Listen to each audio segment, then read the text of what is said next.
Every 4-inch downspout system, unless it's a commercial rooftop, should be started out with 3-inch pipe. The problem with 4-inch, for most residential homes, you don't have enough water to really clear and clean the pipe. When the water falls off the rooftop into a 4-inch pipe, it is displaced over such a great area that the water just mellows right out, and you don't get a good flow to the inline catch basin. By using a 3-inch pipe from the gutter downspout to the inline catch basin, we're going to move all the shingle gravel and we're going to catch it in the inline sediment trap, the inline catch basin. Now, this catch basin allows us to have a coupler on one end that's for 3-inch pipe, and then a coupler on the other end that has a 4-inch pipe. Now, you can go to a 4-inch pipe if you choose to. We will be tying in other downspouts on this main 4-inch line. This is a beautiful example on how you start a roof runoff system out with a 3-inch line off a downspout, and then you tie it into a 4-inch main. All the water from this side of the home will be on this one 4-inch main. This catch basin has some tiny holes drilled in it, and there's some fabric underneath it. The men are going to pack stone under it and around it.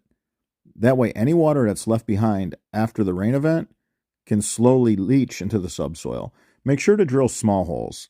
You don't want to drill really big holes because you don't want to lose a lot of water during the actual rain event. Here, the men are tying in another downspout into the same 4-inch main. Again, they're using the 3-inch pipe. All the shingle, gravel, and debris that comes off this rooftop is going to find its way into the catch basin.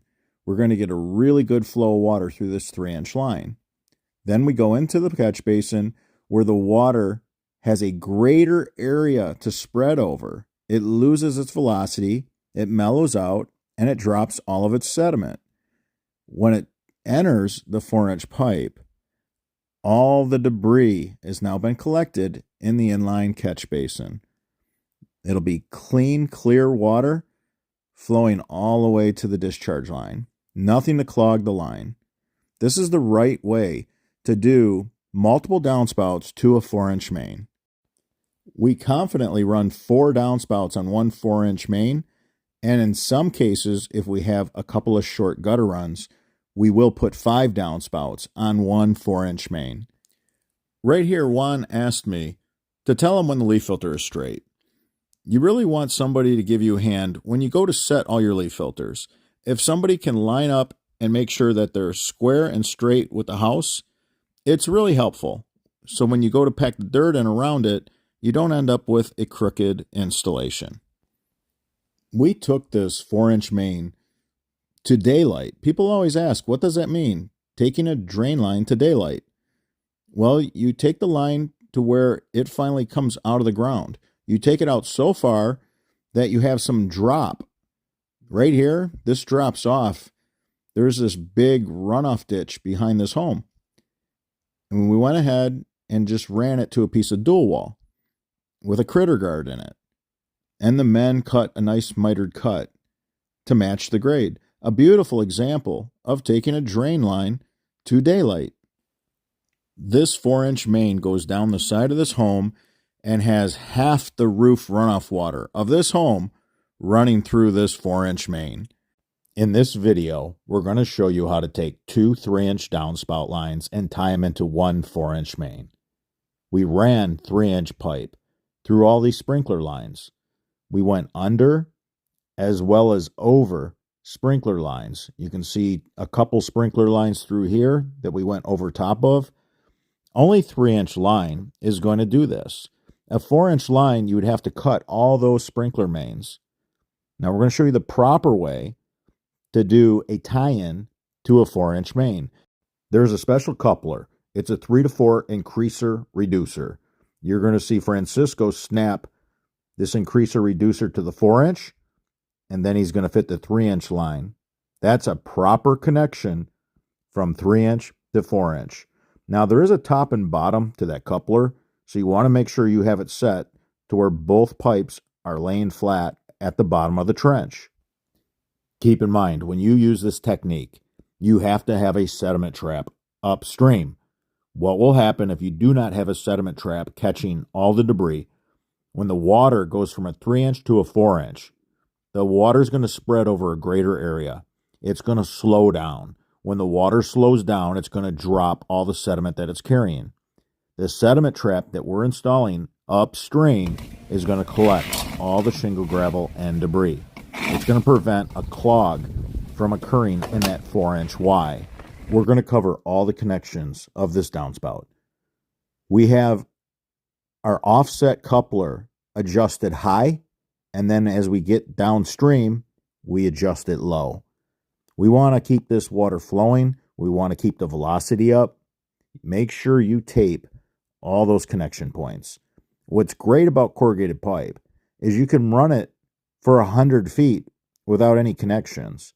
I love corrugated pipe because you're never going to have any sinkholes. You're not going to have a bumpy yard. When you're running a rigid pipe and you have a ton of connections and a ton of couplers, there's areas where the dirt's falling inside the line. The water then washes the dirt out the discharge.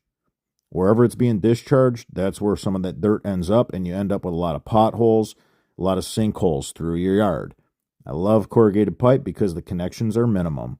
Now make sure you put your foot on your pipe before you go ahead and push the dirt on top of it. The corrugated pipe is super lightweight. It's made out of high-density polyethylene. That's the same thing that Tupperware is made out of.